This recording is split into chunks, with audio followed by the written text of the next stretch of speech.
welcome back to my channel, or if you're new, welcome. In today's video, I'm going to be doing the disability misconceptions tag.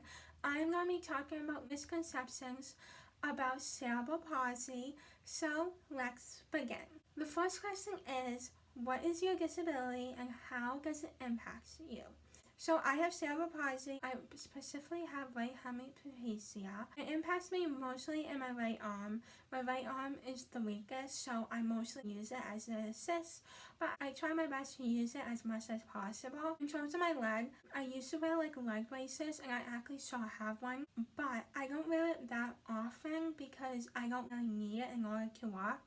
It just helps me in times where I might feel like I need more assistance in walking, so I have that just in case. But in terms of how it impacts me the most, my right arm and having to do things mostly with only my left hand. Next question is, what is the most common misconception that you experience in regards to your disability? So I would say there are like a bunch of like misconceptions regarding cerebral palsy, and I could give a whole separate video of just like talking about misconceptions about cerebral palsy. But the one I would say I experienced the most is that everyone with cerebral palsy must have a learning disability or intellectual disability.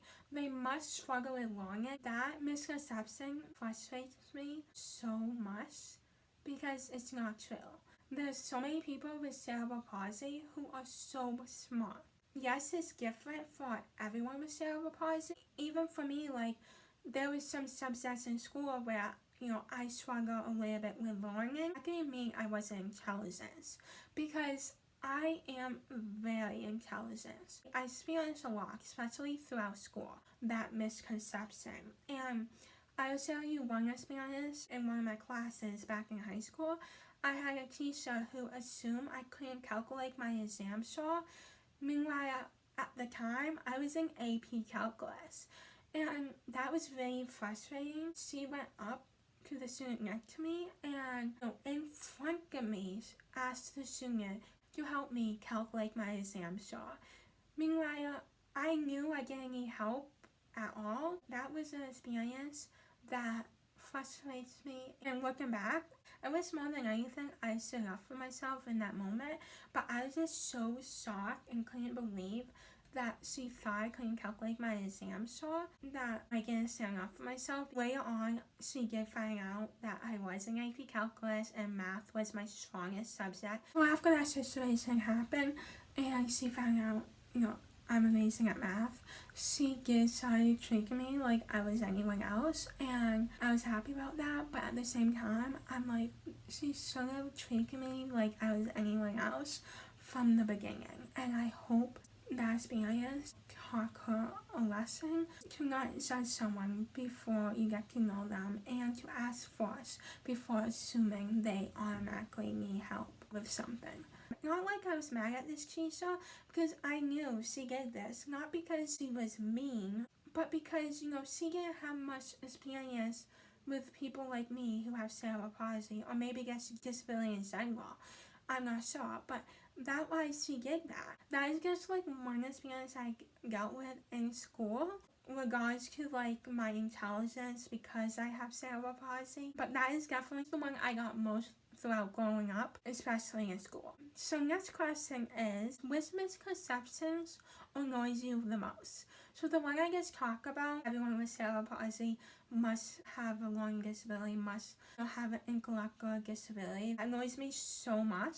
But another thing that annoys me is people assuming automatically that everyone with cerebral palsy can't live an independent life. That annoys me as well. Of course, everyone with cerebral palsy is different. Some people need more help than others. Some people have more challenges than others. Everyone, have different challenges overall. Like, no one with cerebral palsy is the same. Even people with the same form of cerebral palsy, we all have different challenges and struggles. So that is important to know, but it's also important to know there's plenty of people who have cerebral palsy who can live an independent life and just fine, and they live their best life. So I think that's very important to know, that there are plenty of people who can live an independent life even though they have cerebral palsy. Everyone is different, like I said, but you shouldn't automatically think because someone has cerebral palsy they can't live an independent life,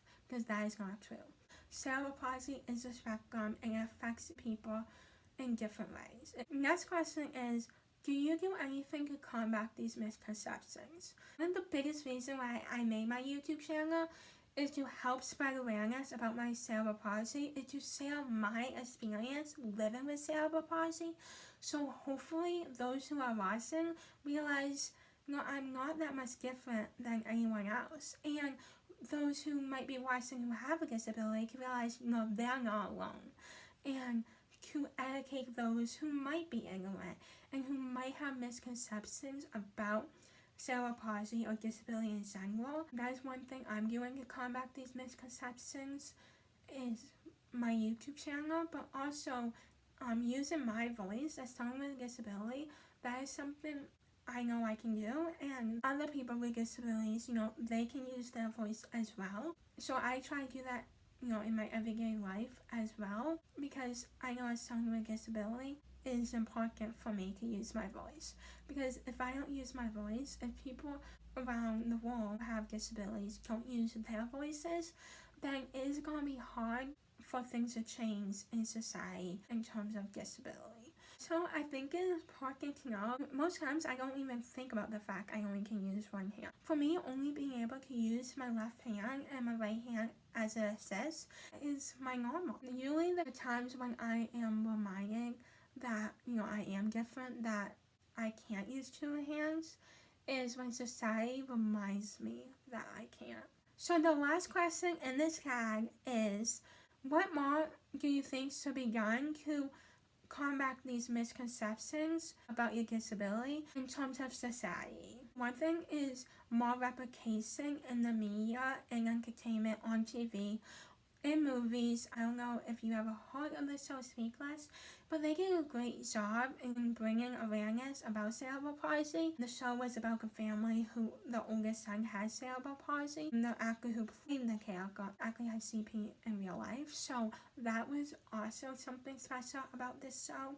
But I think doing more of that, just spreading awareness more in the media, having more inclusion and more diversity in the media in terms of disabilities will help, because it will bring awareness that is needed to combat these misconceptions about disability. Because the reason why people have misconceptions about disability a lot of time is because they're not educated enough. So if we bring more awareness in the media, I think that could help a lot.